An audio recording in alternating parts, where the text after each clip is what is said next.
when it comes to the Nazis and white supremacists. They are unambiguously evil. They're racists, they're bigots, and as we saw tragically in Charlottesville, far too often, Nazis and Klansmen have resorted to violence and murder. The First Amendment protects free speech, even hateful speech. But it only protects our rights to speak peaceably, not to carry out acts of violence, not to carry out murder.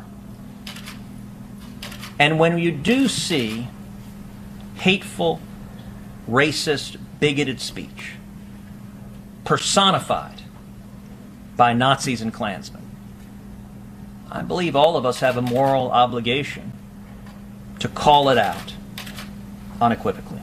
Senator Cruz, what was your reaction when you heard what the president said? You know, there are plenty of folks providing day-to-day running commentary on the president's various comments, on the president's various tweets, and I feel confident that our good friends in the media will continue to provide that commentary. I'm going to leave that to others. But I am going to focus on addressing the issues of the day. And in the hours that followed, particularly the horrific scene that all of us have seen of that young man driving the car into the crowd and murdering a young woman, injuring a number of others, that was an act of domestic terrorism. And okay, so Senator Cruz there didn't call the president out by name, but somebody who did, Gloria, somebody did, Senator Tim Scott, the only African-American Republican in the U.S. Senate, saying that Trump's moral authority is compromised. So add Senator Scott to the growing list of Republicans who are calling out the president. Right, and we know that it was slow to start, but you had Senator Corker today questioning the president's stability and competence. And then you have Senator Tim Scott, a friend of the president's, saying, I'm not going to defend the indefensible. And he said that while the comments on Monday were strong, he said that Tuesday started erasing those comments, and that what we want to see is clarity and moral authority. You know, you are hearing this over and over again. And he said, and that moral authority is compromised when Tuesday happened. Gloria, thank you so much. Sure. There has been so much just today alone in some of these Republicans calling out the president's tweet that has been debunked on General Pershing, and also this terror attack in Barcelona, latest on that, 12 dead, more than 80 hurt. I'm going to hand it over to my colleague Jake Tapper in Washington. I'm Brooke Baldwin. Thank you so much for being with me for the last 2 hours. Special coverage continues with Jake right now. We'll do whatever we can to help you. And then this.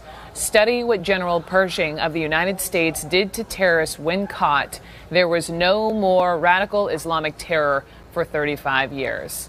So now you have the commander-in-chief telling people to study a military incident that historians have debunked as a myth.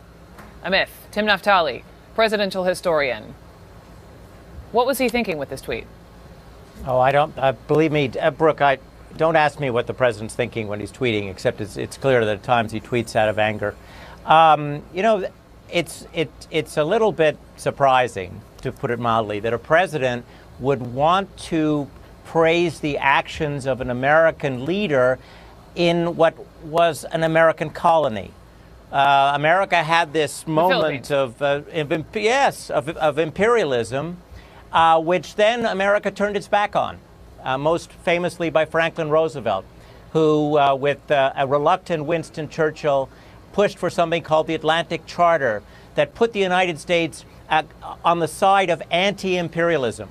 Why President Trump would want to associate with anything done by the United States in its colony is surprising, except that President Trump doesn't know a lot about history. We saw this with the Confederate statues. This is a moment for empathy. I'm not asking people to go, I'm a historian, so of course I want people to read history, but this is a moment of empathy. In Barcelona, we saw one manifestation of hate. In Charlottesville, we saw another manifestation of hate. whatever the ideology or motivation behind it, hate is hate. And this is a time for a president, rather than stoking the fires of hate, should be thoughtful about how you knit people together. This tweet about Pershing will be debunked. But what makes it important has been debunked is that it says the president is provoking people rather than saying to Americans, we must fight hate in all of its manifestations. Which has been the theme, provoking, whether it was from Trump Tower, I hear you, or this tweet. Not to mention, you study the history, but even present time, ISIS infiltrating the Philippines currently. So there's that. Oh. Crystal, go ahead, quickly. Tim, go ahead. I was just going to say that Islamicist or neo-Nazi hate, it doesn't matter how you describe it. It's hate. Hate is and hate. It's something that as human beings we must unite against. And the president's tweet, his tweet regarding Barcelona was helpful, but his tweet regarding Pershing wasn't at all. Tim, thank you. Tim Naftali. Thanks. Crystal Liza, you're next on this. What, looking at your face, reacting to, I know, this tweet. What did you think at first? Well, Tim Naftali's got the history piece of it obviously nailed down. I mean, this is something that Trump has said before, has been debunked before by historians, by people in the moment when he said it before. But it's something he likes because he likes this idea of past administrations have been too politically correct to be tough enough.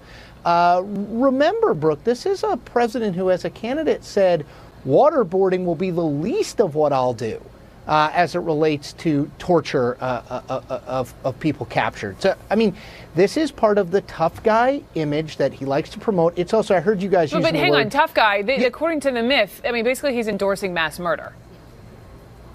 Yeah, but he's saying, I mean, I'm not disagreeing with you. I'm just saying that Donald Trump's belief is that these people deserve more and worse than they are getting when he speaks of ISIS, and that the reason that they continue to exist is because of not rough enough treatment. Any number of times in the campaign trail, he talked about keeping people in cages and beheading people and their tactics. Now, what people will tell you, what people like John McCain, who actually have been tortured and in a prison camp, will tell you is, and I heard Tim saying this, you know, torture, hate does not beget love. Torture does not beget, anything other than more negativity. That is what people far smarter and more experienced than me will tell you when you talk about an eye for an eye in that regard. But that is his belief. That is something he has said time and time again. And one other thing, sorry, Brooke, you guys were talking about provocation and to provoke. Time and again, I think I come back to this. Donald Trump, if there is a through line through his life, a lot of people say, oh, he's a salesman, he's a marketer. Those things are true, but he's also a provocateur. That's someone he's been his whole life, someone willing to sort of say and do things that are either not true or of questionable truth, or he doesn't know if they're true or not, to provoke reaction. The idea that he would change as president, I think, was always a little bit of a fantasy that people had hoped, but has been proven out, whether it's Charlottesville, whether it's this Pershing tweet, whether it's 90 other things I could point to in the last 2 months, that he, at his root, he is a provocateur. That's what he does. Now, a provocateur so you're saying acting presidential is a dangerous thing. Acting presidential, too high of a bar? Well, remember, this is the president who said he's, quote, modern day presidential. Now, he never defined that, but what I think he means there is, I don't know that Trump believes everything that he says on a daily basis. I think a lot of it is that he takes positions that are provocative, number one, and number two, in opposition to things or people he doesn't agree with. So if Democrats say X, he will say Y. If the media says you didn't go far, well, frankly, I'm not going to play into that. If the media, virtually every Republican elected official, the generals, the military say your comments about Charlottesville were misleading, inappropriate at best, he then doubles down on it. Not necessarily because I think he believes it, but because the people he doesn't like say he's wrong. Sure. You just gave me the opening to ask you about Bob Corker, right? This is Yeah. the other headline involving the president. So just into CNN, as the president is defiant over his controversial remarks about the violence in Charlottesville, harsh words from this high-profile Republican senator. Again, this is a man that we've seen the president with, who was on the short list for Secretary of State. This is Republican senator from Tennessee, Bob Corker, and so this is what he has just told reporters. I'm going to quote him. I do think there needs to be radical changes. The president has not yet been able to demonstrate the stability nor some of the competence that he needs to be successful. He goes on, helping inspire divisions because it generates support from your political base is not a formula for causing our nation to advance, our nation to overcome the many issues we have to deal with right now. He also recently has not demonstrated he understands the character of this nation. He has not demonstrated that he understands what has made this nation great, what it is today, and he's got to demonstrate the characteristics of a president who understands that people have to understand. We should hope that he aspires, that he does some self-reflection, that he does what is necessary to demonstrate stability, to demonstrate competence, to demonstrate that he understands the character of our nation and works daily to bring out the best of the people in our nation. If that is not powerful and damning of the President of the United States, I don't know what is. Yeah, Brooke, I highlighted. Speaking of being things. presidential. I highlight a couple things. One, I do think it's important. You mentioned it, but it bears repeating. Bob Corker is someone that Donald Trump sought to bring in, right? Someone that he sought his guidance and counsel, someone who's in the mix for Secretary of State. So this is not Lindsey Graham or John McCain, who have been never fans of Trump or never someone that Trump consulted with. Number two, the use of competence twice in that you just read, and stability. I do think there are concerns among Republican senators that this is that the worry that Donald Trump may not be looking out for them is kind of out the window. The worry that Donald Trump is unaware of the damage he is doing is now front and center. Frankly, there should be more statements like the one from Bob Corker, from other senators, from other members of Congress. You know, why do you think there aren't? Why do you think there aren't, Chris? Because they're two things. One, and they tie together. One, because they are afraid of Donald Trump's political base. Two, because they don't want to wade into this, that they view it as a lose-lose situation politically. If they wade into it, they don't get any credit from the base, and what do they gain on the upside? What I would say, what you gain on the upside is, and Tim spoke, I did a Q&A with Tim yesterday where he was great on and I'd urge people to read, on talking about Trump's claims about the Confederacy and about the Lee statue and all that stuff. What you earn is, this is about the country. This is not about a party, where Bob Corker says he doesn't seem to understand that throwing, telling people what they want to hear is not leadership. Tim touched on that in my Q&A with him. That's it. Right? Well, Bob Corker's got it right. There's moral leadership and there's point. Political leadership. Sorry, Tim, go ahead. Make your point. That was a preview. Thanks. My point was that those statues represent the Jim Crow era. They represent a time when bitter enders, who were not even part of the Civil War generation, wanted to send a signal to people of color that regardless of the outcome of the Civil War, they would never be fully members of our community. That was a time when people were trying to actually pull back rights from African Americans. These symbols are not a product of the era that they are supposed to memorialize. They're symbols of what my colleagues in history call massive resistance. Resistance to the 14th and 15th Amendments, and to then later on in the 1960s, the Civil Rights Act of '64 and the Voting Rights Act of '65. That's why these symbols carry a significance far beyond our debate about what caused the Civil War.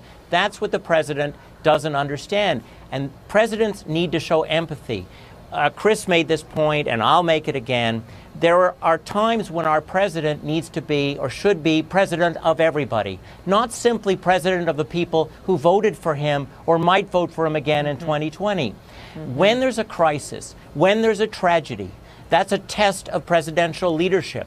Look at how our presidents have dealt with these crimes and these tragedies at home. Look at how Clinton, dealt with it. Look at how George W. Bush dealt with it. Look at how President Obama dealt with it. In each case, they sought to broaden understanding and share and give those who suffered the sense that America mourns for them. This president didn't do that. It was a horrifically missed opportunity, and then he doubled down, which shows that inside him there's no moral understanding of the nature of national leadership. What a week this has been. I wish I could continue it. We'll read your piece. Chris Cillizza, Tim Naftali, is always a pleasure from both of you. Thank you. But I do want to get everyone back now to the breaking news in Barcelona. This is CNN Breaking News. Reports that White House Chief of Staff General John Kelly is dismayed, frustrated, and shocked by the president's lack of control. General Kelly went into the job with the goal of implementing discipline, but he seems to be learning the limits of that inside this White House, despite his attempts to bring order to the West Wing. Joining me now, CNN military analyst, Lieutenant General Mark Hertling. General, you know General Kelly, obviously, personally. Based on your knowledge of how this man operates, how do you think he assesses his first 2.5 weeks, his attempt at implementing order inside the White House? He's probably treating it the same way we treated an insurgency together, John, and that's you take 3 steps forward and maybe 2 back and hope for gains every day. But you're not going to completely change the environment, change the enemy, if you will, in an insurgency all in 1 week or 2 weeks. John Kelly is a very disciplined, loyal patriot. He's in 42 years in the Marine Corps. He probably worked for all sorts of leaders, very good ones, mediocre ones, and probably a couple of toxic ones. But when you're in the military, you have to sometimes work for people you don't enjoy working for, or those who may hold different opinions or different views than you. And what you try and do is lead the environment, do your job, lead up when you can, and make the changes that you think will further the mission and the objectives. And I think that's what he was doing. How far do you think his loyalty extends here? And I suppose the question here becomes, does he see himself as working for the President of the United States, or see himself working for the United States of America? And where or do those two interests diverge? Well, you heard what he said when he pulled the staff together on his very first day. It was widely reported that he gave the priorities. Number one, we work for the advancement of the United States. We do the things for our country, then we work for our president. I mean, he said that outwardly, and I would expect him to say anything less. So or not to say anything less, but his loyalty is to the country. That's part of what John is all about. Now, the other thing I'd just kind of throw out there, every one of the services have their own values that we proclaim. The Marines have 3 values. They are honor, courage, and commitment. So he is going to be committed to try and make things right, to do the best he can to contribute to the furtherance of national objectives. And I'm sure he's contorted right now in terms of seeing the things that he's seeing, being thrust in with a bunch of ideologues and folks that have very different views of the future of the country than he does, and he's dealing with an individual that may not have his same value set. Doesn't impress me as the type of guy who would ever give up. No, well, that's part of the commitment piece. And in the Marines case, it's commitment to the country, commitment to the mission. And again, I think that's what his conundrum is right now. He's seeing some things go off the rails. He's seeing some things happen that I know for a fact, knowing John, you may have different political views. We worked together in combat for 15 months. I saw the person and how he worked. I don't know what his political views are. I didn't know what they were then, but boy, he was a great guy to work with, and he bent the rules when they needed to be bent, but he made things happen. So I do know what his values are, and his values are geared toward patriotism. You know what I love? I love a retired lieutenant general talking about the benefits of bending the rules. I hope my kids are not listening to that. Lieutenant General Mark Hertling. We do that more than you would think, John. Oh, I know. I've seen it. Thanks, General. I appreciate your time. I do appreciate it. All right, just in to CNN, we are hearing from the White House right now that they are working on getting the president together with the family of Heather Heyer. Heather Heyer, of course, was the 32-year-old woman who was killed protesting the hate, the neo-Nazi groups and the white supremacists in Charlottesville. Let me read you the statement from White House spokesperson Lindsay Walters.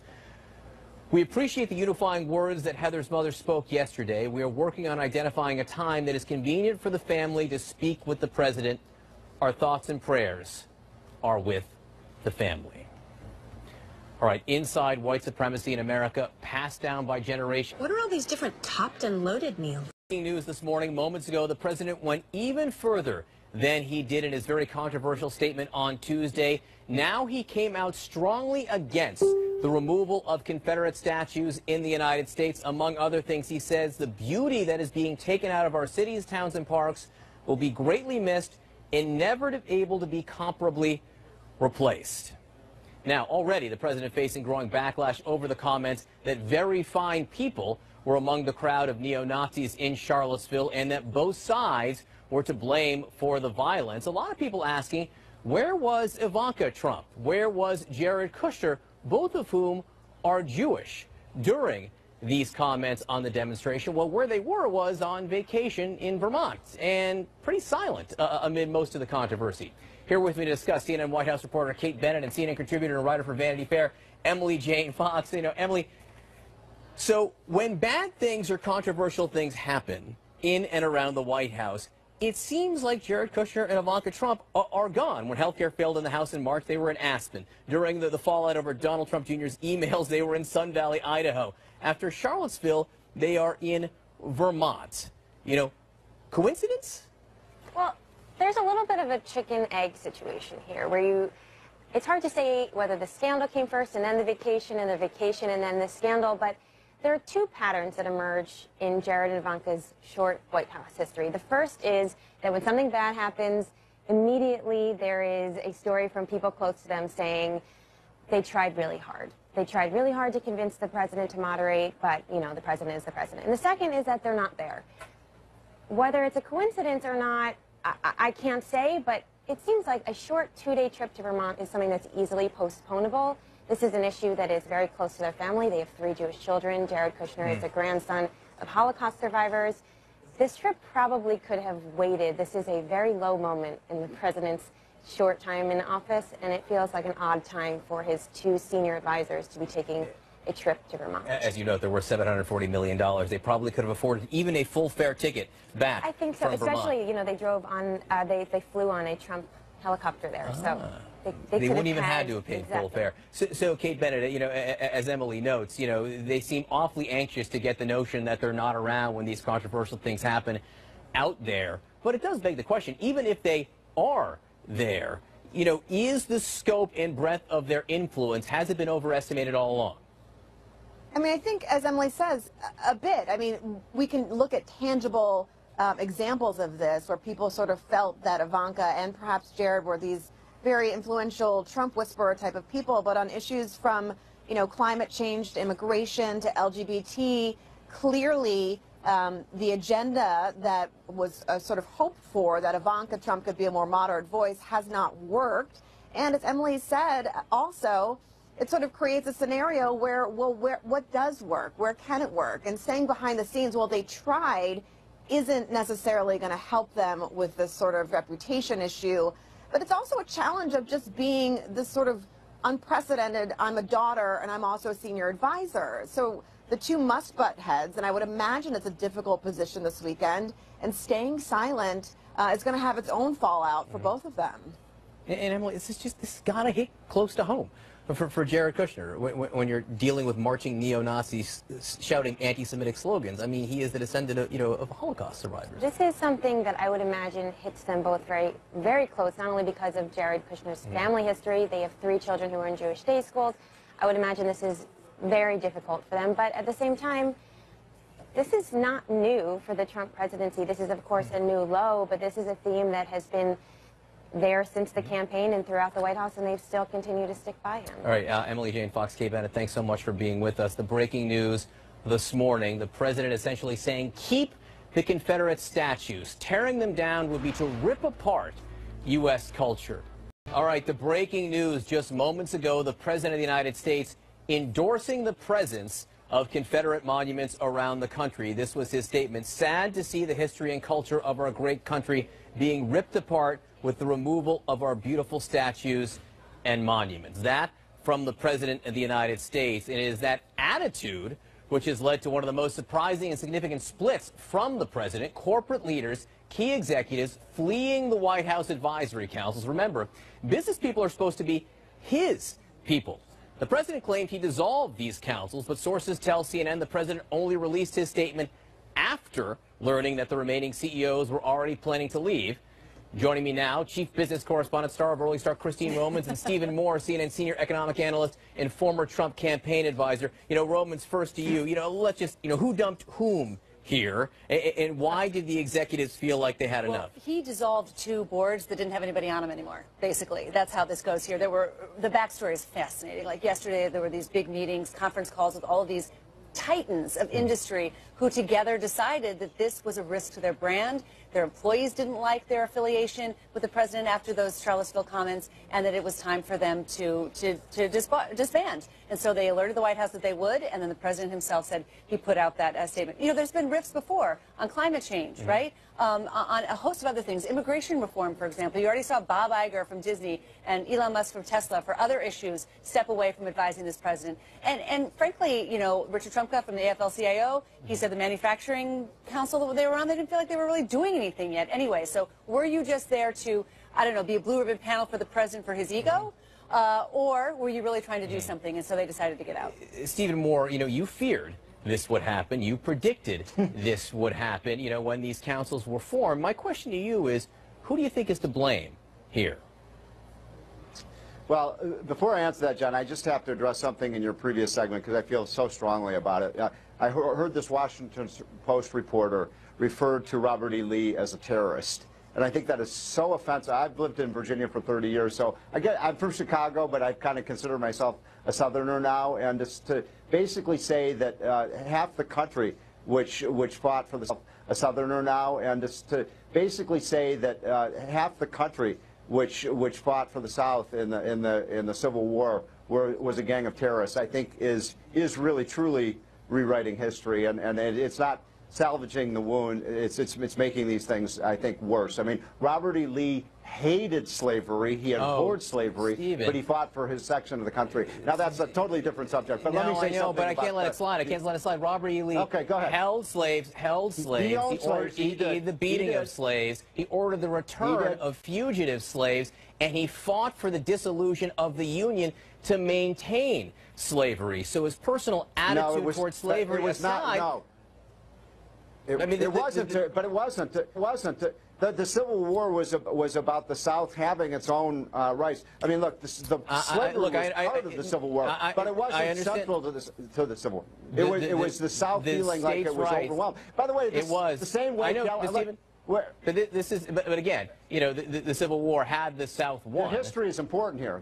I agree. Is important here. I mean, this country was split apart, and it was a big part of it, but it wasn't only that. It was, as Christine knows, it was a lot about economics, about tariffs and things like that. The South felt that it was being overwhelmed by the North in Congress, and it couldn't get its economic positions represented there. The fact now, though, is anyway. Okay, but to marry this to the economic discussion. If you will, right now, and I just want to say I fundamentally disagree with the historical point here, and you know, but to marry this to what's going on right now. So, John, are you saying that everyone who fought for the Confederacy was I didn't say terrorist. I did not use the word terrorist there. You took issue with the last segment. But that's what the Washington Post. And I'm not arguing. Post report said. He said they were terrorists. Look, all I'm saying. I think that's yeah. All I'm saying though is that slavery played into this right now. You said that Robert E. Lee abhorred slavery, and I think there's more context that's necessary there. And I think corporate CEOs now, when the president is becoming part of this discussion, they are so clearly uncomfortable with this, Stephen. This is a problem. This is a problem for them, and they feel like they can't work with him on other fronts, correct? So, look, that's true, and I think that the problem for Donald Trump, and I did warn against some of these business councils, because a lot of these people who were put on these business councils were people who were not for Donald Trump in the first place. And I warned that as soon as there was any controversy, that a lot of these CEOs would run for the high grass, as they have done. I mean, look, CEOs don't have a lot of they don't have spines of steel. They have to worry about their customers. They have to worry about their employees and so on. But the point I would make, and that I made in my piece about this, John, is we've got a booming economy, a booming stock market. These company CEOs, they've really benefited from Donald Trump's agenda of deregulation, as Christina and I talk a lot about. Yes. Hopefully there's a tax cut coming later this year. So in terms of how Trump is dealing with their companies, they got to be mighty happy with the condition of the American economy and the stock market today. And it may make it more glaring the fact that they chose to split from the president, given the fact that a lot of them have done, quite well under these circumstances. Christine Romans, you want to jump in here and talk about the pressure? I wonder what it means now for the president's agenda, where he was going to use the business people, as a backdrop for helping get tax reform. There's a real fear that tax reform is dead. Will there be tax cuts? And if the companies really were trying to advocate for tax cuts, wouldn't it have been better to stay at the president's side? Maybe that's a sign, Stephen Moore, that tax cuts might not happen too. Well, I hope not, Christine. I mean, look, I think this is a vital thing for President Trump to get done this fall.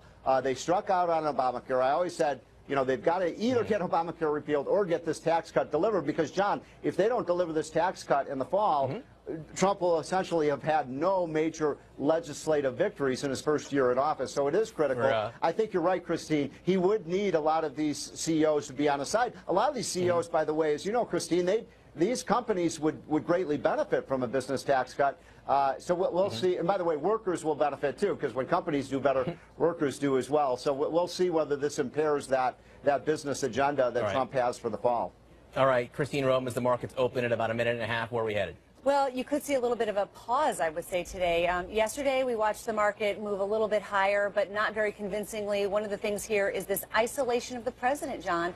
When you talk to people on the street, they now see the isolation of the president as more reason for concern that his legislative agenda, which includes those tax cuts, won't get through. Look, the economy is strong, job creation is still strong, earnings are still strong, but you've had really a big run up here, so be closely watching here to see if frankly, the market just treads water today. Christine Romans, Stephen Moore, great to have you on this morning. Thank you so much for the discussion. All right, this morning, a defiant President Trump facing a backlash from business, military, and Republican leaders. So what does he do?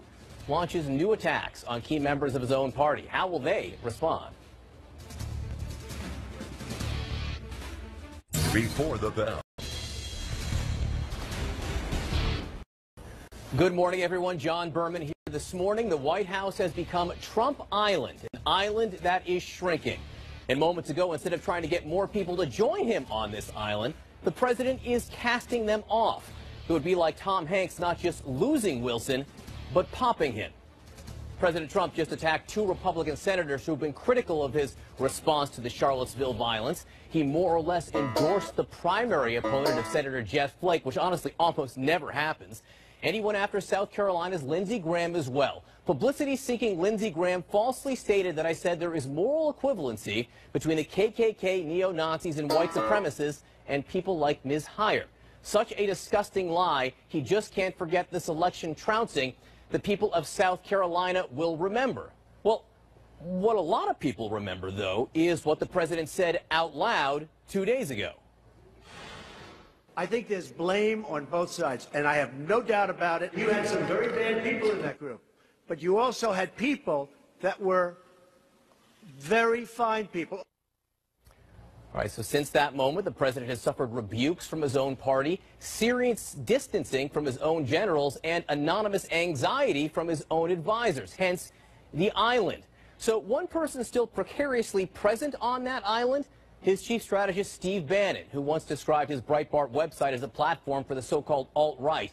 In a new bizarre twist, Bannon called a reporter overnight and lashed out at some of his fellow White House insiders. So how will this go over with the boss? More on that in just a moment. First, to CNN's Jeff Zeleny in Bridgewater, New Jersey, where the president has woken up with quite a bit to say, Jeff.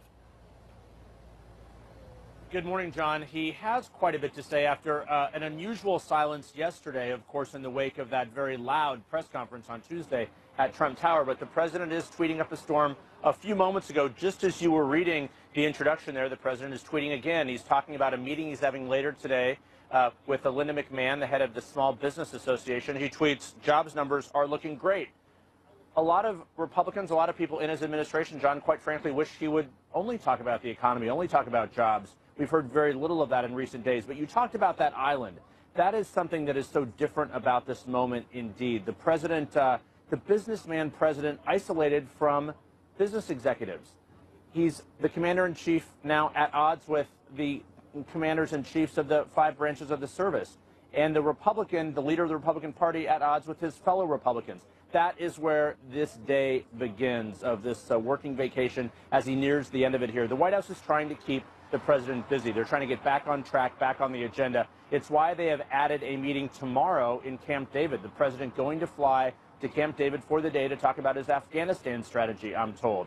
He's also scheduling a campaign rally next week in Phoenix. Of course, Phoenix, Arizona, also very interesting because in one of those tweets, as you mentioned this morning, he endorsed essentially the Republican primary opponent of Senator Jeff Flake, one of those moderate Arizona Republicans who did vote for the health care bill, but has been pretty outright in his criticism of this president. So that's where things stand at this hour, John. But when you take stock of everything that has happened in the month of August, there's one place that his advisors worry that it hurts his agenda.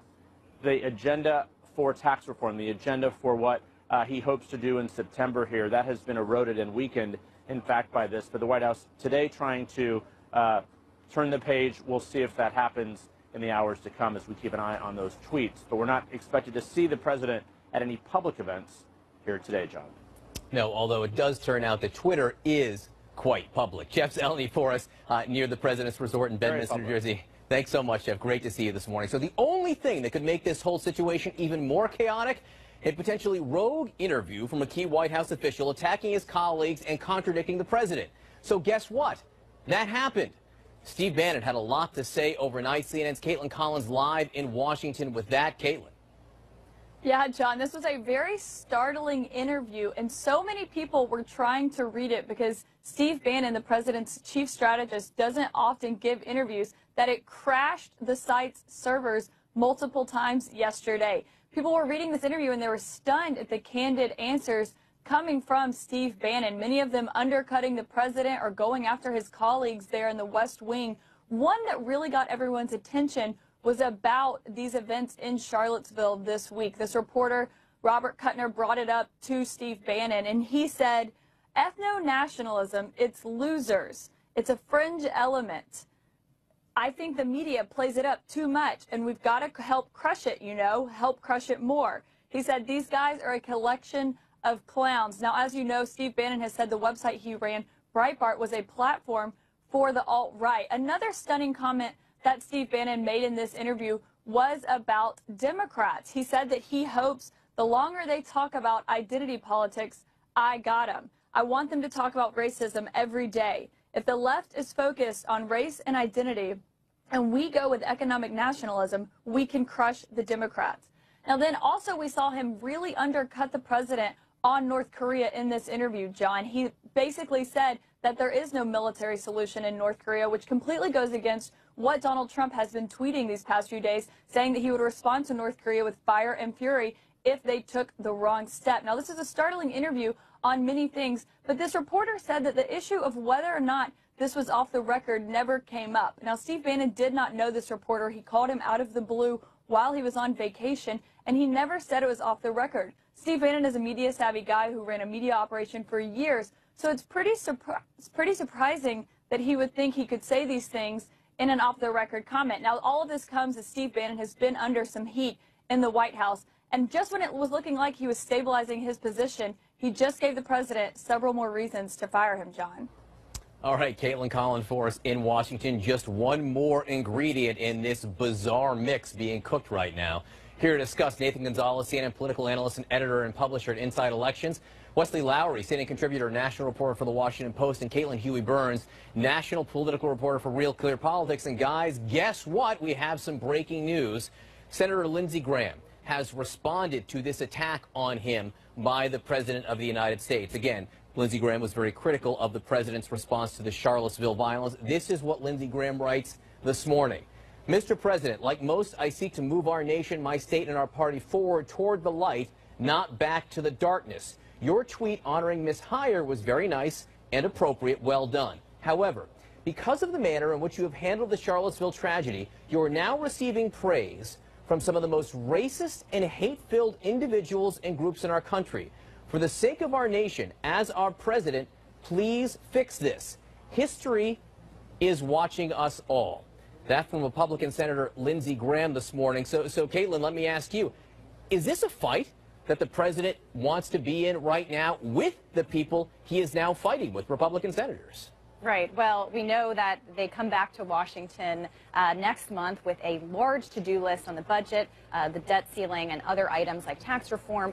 Traditionally, you wouldn't want a president picking fights with his own party with so much at stake, but that has been the MO of this president throughout the past 2 years. He very much ran against senators like Lindsey Graham and members of the Republican Party. I think what we're seeing here, we're seeing lots of senators try to distance themselves from the president. As you mentioned in the opening, they do, however, share an agenda, and Republicans in Congress very much want to get things done. I think you're also seeing, though, Republicans in Congress wanting to fill a leadership void, I think, that they see missing from this president. So I don't think that Trump's attacks will deter them from that. You know, it's interesting, Nathan, and you cover this, very, very closely at Inside Elections. It may not be great politics for some of these Republican senators or members of Congress to do this. It's hard to know. The president's approval rating still like 79% among Republicans. So Lindsey Graham is doing this in spite of the polling, Nathan. Jeff Flake doing it maybe in spite of the polling. His primary opponent endorsed by the president this morning. They feel it is important beyond politics here to take a stand. Yeah, well, I find the relationship or the disagreement, the fight between President Trump and Senator Jeff Flake most fascinating, because Senator Flake is up for re-election this cycle. And he already, even last year, he was kind of jousting with the president in private meetings. Then Senator Flake came out with his new book in which he takes on the president even more. This is just the latest chapter, but Senator Flake is in a squeeze because even though President Trump won Arizona in 2016, Senator Flake is in a real fight. Now you have the president supporting his primary opponent. To put for some context, Dr. Kelly Ward challenged Senator McCain last cycle, but she wasn't viewed as a credible enough candidate for these outside groups to really get involved. Right. But the president, his distaste for Senator Flake is so much that he's at least tweeting nice things about her.